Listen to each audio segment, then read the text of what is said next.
আল্লাহ মসজিদে লেগে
আগুনের বিভিন্ন জায়গায় পানির মাধ্যমে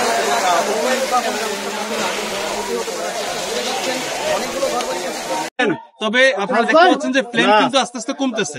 এখানে আমরা শক্তি বাড়িয়েছি। এখানে আমাদের যেই ইউনিট গুলো ছিল আমরা আরো 2টা অলরেডি কাজ শুরু করেছে, আরো 2টা আমরা 16 থেকে এখন ইতিমধ্যে প্রায় 20টা ইউনিট কাজ করছে। আপনারা দেখতে পাচ্ছেন চারিদিকে গেলেই আপনারা বুঝতে পারবেন। তো এদিকে যে 4টা ইউনিট এক্সট্রা কাজ করছে বিধায় আপনারা দেখেন যে ফ্লেমটা কিন্তু কমতেছে। সুতরাং এই পূর্ব এবং উত্তর দিকের ফ্লেম যদি পড়ে যায় এবং আমরা তাহলে বলতে পারি যে আমরা পুরো আগুনটাকে কনফাইন করে ফেলেছি। কনফাইন্ডের পরবর্তী স্তর যেটা আপনারা খুঁজে খুঁজে বের করতে হবে কোথায় কোথায় আগুনের সোর্স রয়েছে। এটা যখন আমরা নিশ্চিত হব তখন আমরা নিয়ন্ত্রণ দিতে একটু সময় লাগছে, কারণ বুঝতে পারছেন যে সীমাবদ্ধতা প্রচুর। মানে এক এক করে সীমাবদ্ধতা বলি, যেমন আমাদের গাড়ি আসতে পারছে না সবগুলোই, আমাদেরকে এই বিশাল এরিয়াতে বিভিন্ন বড় বড় লাইন জোড়া দিয়ে দিয়ে আমাদেরকে এই আগুনের কাছে পৌঁছাতে হচ্ছে। এবং এখানে প্রচুর পরিমাণে আপনার ক্রাউড রয়েছে, যে কিছু আনরুলি ক্রাউডও রয়েছে যারা একটু সমস্যা করছে, কিন্তু এই আইন শৃঙ্খলা রক্ষাকারী বাহিনীর সাথে একটু টাসেলও হচ্ছে ছোটখাটো, তো সমস্যা নেই। তারপরে আমরা কাজ করে যাচ্ছি, আমাদের কাজে সহযোগিতা করতে যে আবার অনেক পাইপ কেটে ফেলেছে, আপনার জোড়া খুলে ফেলতেছে, এরকম কিছু কিছু সীমাবদ্ধতা রয়েছে।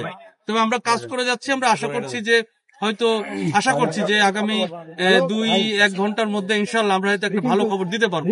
তবে এটা এখনো কিছু বলা যাচ্ছে না, কারণ এই পূর্ব এবং উত্তর দিকের আগুনটা এখনো ফ্লেম দেখা যাচ্ছে। পানির স্বল্পতা আছে কিনা? পানির স্বল্পতা নেই, কিন্তু সমস্যা হচ্ছে যে চারিদিকে হয়তো পানি আছে, কিন্তু পানিটা নির্দিষ্ট যে সোর্স আগুন যেখানে জ্বলছে অথবা যেখানে লিঙ্ক আপ হচ্ছে আগুনটা, সেই আগুনে পৌঁছাতে একটু সময় লাগছে। আচ্ছা, এই আগুন নিয়ন্ত্রণে আনতে আপনাদের প্রধান চ্যালেঞ্জটা মূলত কি ছিল? মানে 4 ঘন্টা 4.5 ঘন্টা হয়ে গেল।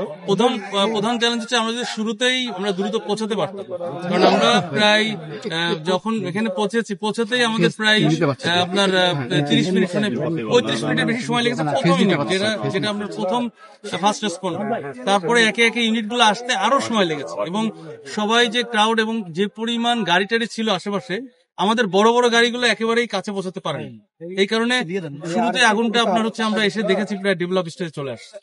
যখন আগুনের স্তর 3য় স্তরে চলে আসে তখন আমাদের আগুনটা একটু মানে আমাদেরকে নিয়ন্ত্রণ করতে একটু সময় লাগে।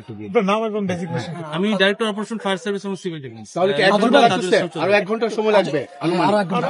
আমি বলেছি যে 2 থেকে 1 ঘন্টা, মানে 2 ঘন্টাও লাগতে পারে, 1 ঘন্টাও লাগতে পারে। আশা করছি, কারণ 3টা দিক যেহেতু আমরা আগুনটাকে কনফাইন করতে পেরেছি, এখন শুধু একটা দিক বাকি আছে। আশা করছি যে এদিকে শক্তি বাড়িয়ে আমরা আগুনটাকে আগামী 1 থেকে 2 ঘন্টার মধ্যে আশা করছি যে সম্ভব হবে। এর আগেও বহুবার এই বস্তিটাতে আগুন লাগছে, আপনারা নিয়ন্ত্রণে